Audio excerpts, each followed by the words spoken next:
नमस्कार दोस्तों, स्वागत है आपका मेरे चैनल पर जिसका नाम है एजुकेशन हब। मैं उम्मीद करती हूँ आप सब बहुत अच्छे होंगे। तो जो आज का हमारा टॉपिक है वो बीएड का टॉपिक है और ये जो सब्जेक्ट के अंडर आता है, ये आता है सोशियोलॉजी ऑफ एजुकेशन के अंडर आता है। और जो आज का टॉपिक है वो इतना ज़्यादा इम्पॉर्टेंट है कि वो हर साल एग्जाम्स में सेक्शन बी में आता है।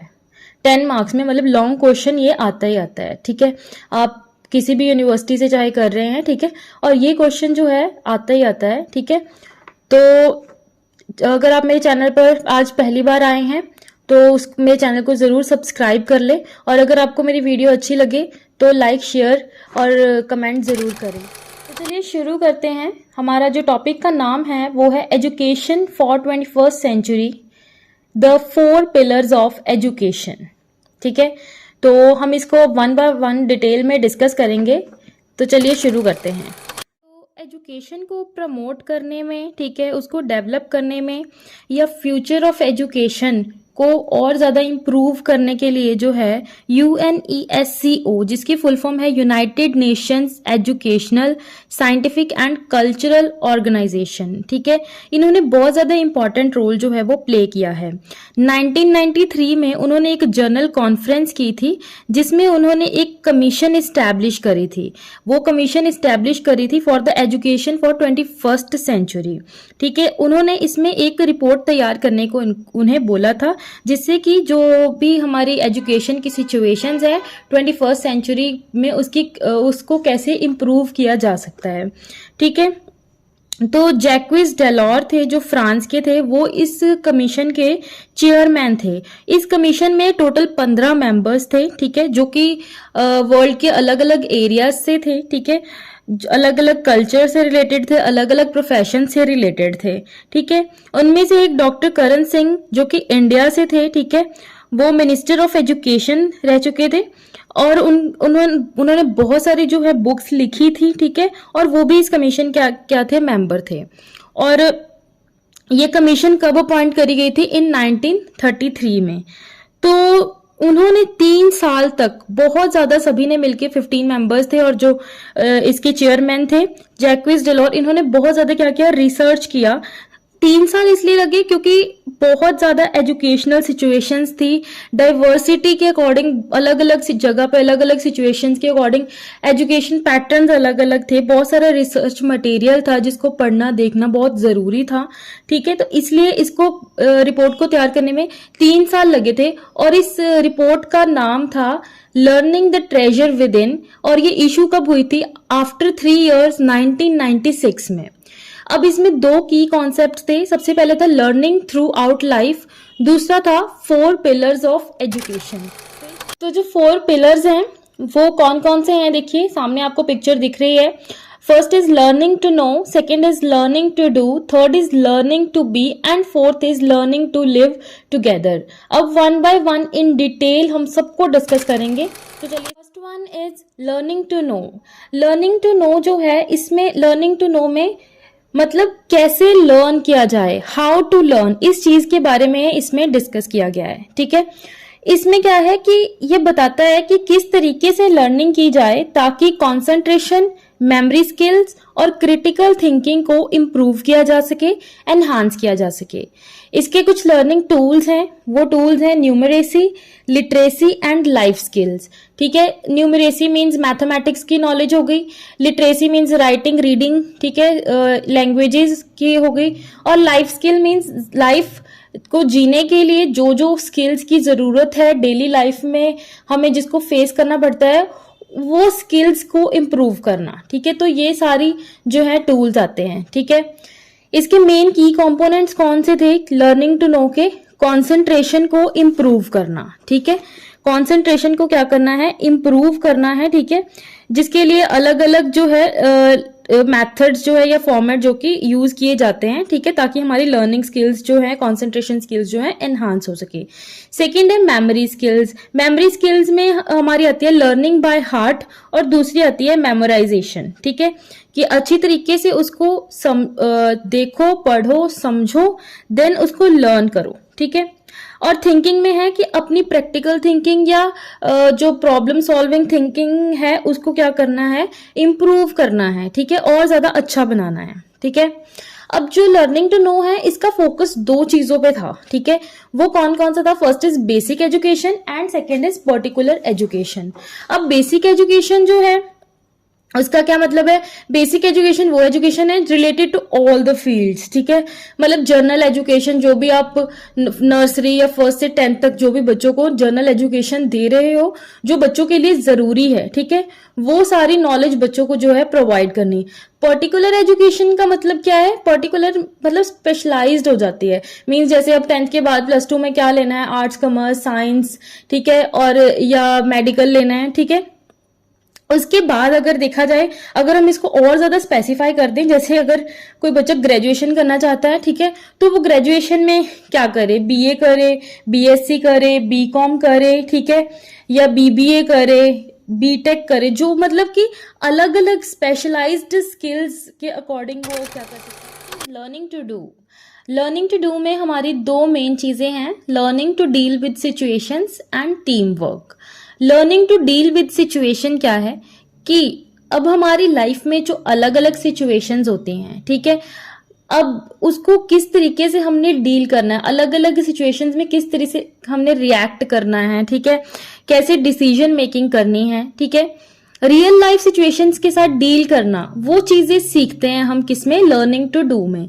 इस पे आप वो सारी स्किल्स को सीखते हो जो कि आपकी लाइफ को स्मूथली रन करने में क्या करता है? हेल्प करता है, ठीक है। जैसे कि कंप्यूटर ट्रेनिंग हो गई या मैनेजरियल ट्रेनिंग होगी, जो आपके ऑक्यूपेशनल सक्सेस के लिए क्या है? जरूरी है या उससे लिंक होती है, ठीक है।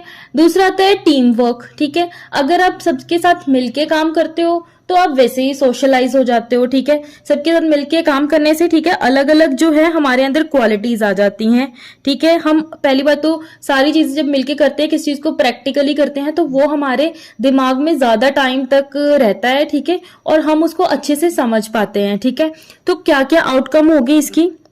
एक तो है हमारी जो भी स्किल डेवलपमेंट हो जाएगी, ठीक है। उसके बाद है हम प्रैक्टिकल हो जाते हैं, लाइफ में किसी भी चीज को लेकर हम प्रैक्टिकली ज्यादा सोचते हैं, ठीक है।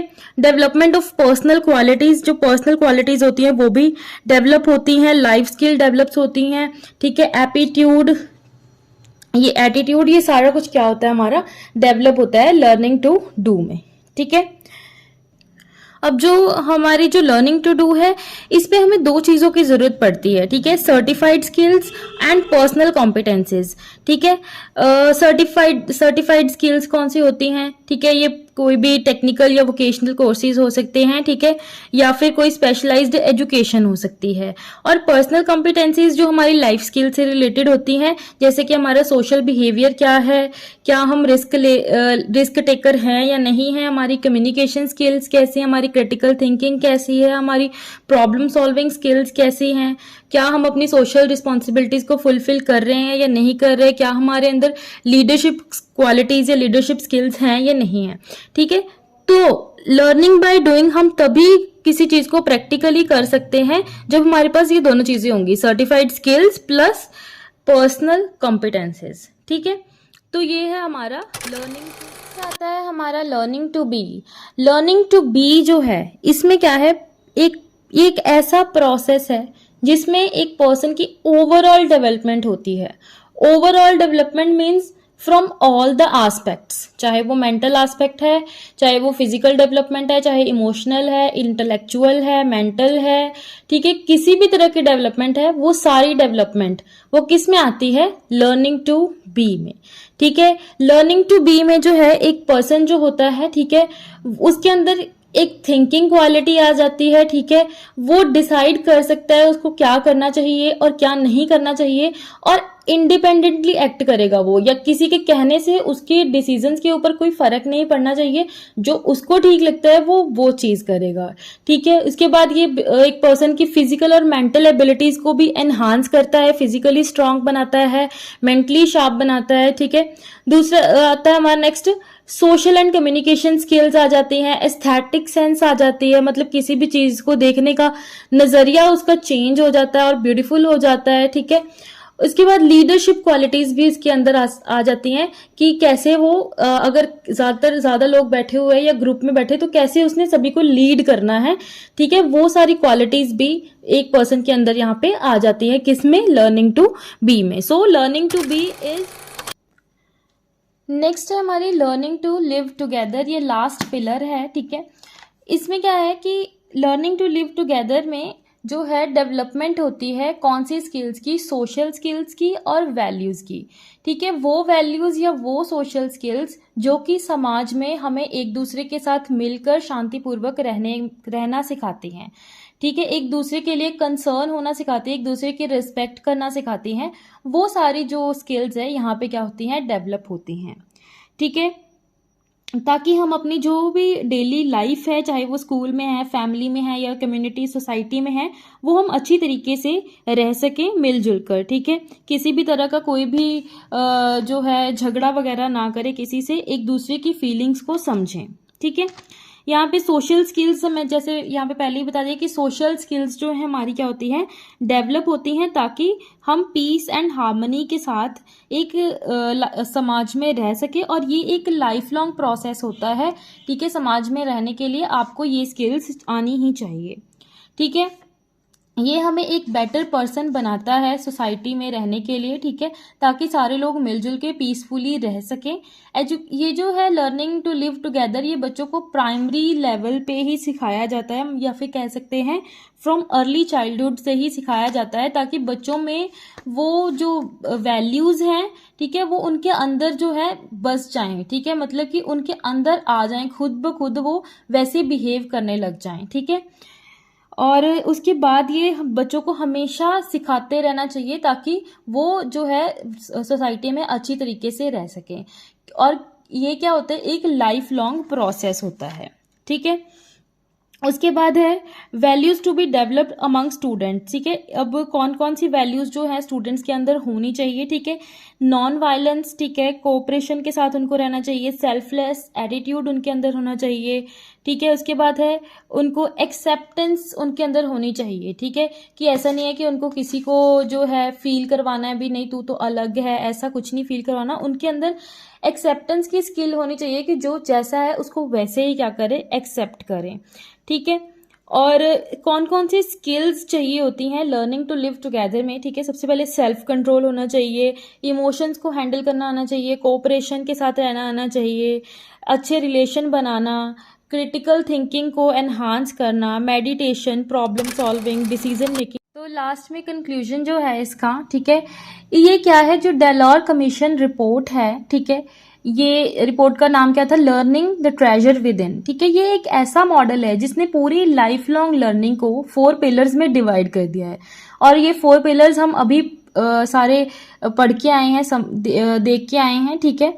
कौन कौन से थे, learning to know, learning to do, learning to be and learning to live together, ठीक है। तो इसको हमने अच्छे से डिस्कस कर लिया, ठीक है। और जो ये रिपोर्ट है इसका कोई ब्लूप्रिंट नहीं है, लेकिन ये एक ऐसा इंस्ट्रूमेंट है जो कि हमें ये बताता है कि 21st सेंचुरी में एजुकेशन में कौन कौन सी चेंजेस की या रिफॉर्म्स की ज़रूरत पड़ेगी, ठीक है, या एजुकेशन का क्या रोल होगा। तो वो सारी चीज़ों के बारे में हमें ये रिपोर्ट, यहाँ पे हमारा जो है ये टॉपिक हमारा फिनिश होता है, द डेलॉर्स कमीशन रिपोर्ट, या फिर कह लो 4 पिलर्स ऑफ एजुकेशन, ठीक है, ये फिनिश होता है। अगर आपको कुछ भी इसमें नहीं पता चला है तो आप कमेंट बॉक्स में मुझसे पूछ सकते हैं। आप मुझे सजेशंस भी दे सकते हैं कि अपनी नेक्स्ट वीडियो मैं किस पे क्रिएट करूं, ठीक है। अगर आपको मेरी वीडियो अच्छी लगी है तो इसको लाइक, शेयर, सब्सक्राइब करना ना भूलें।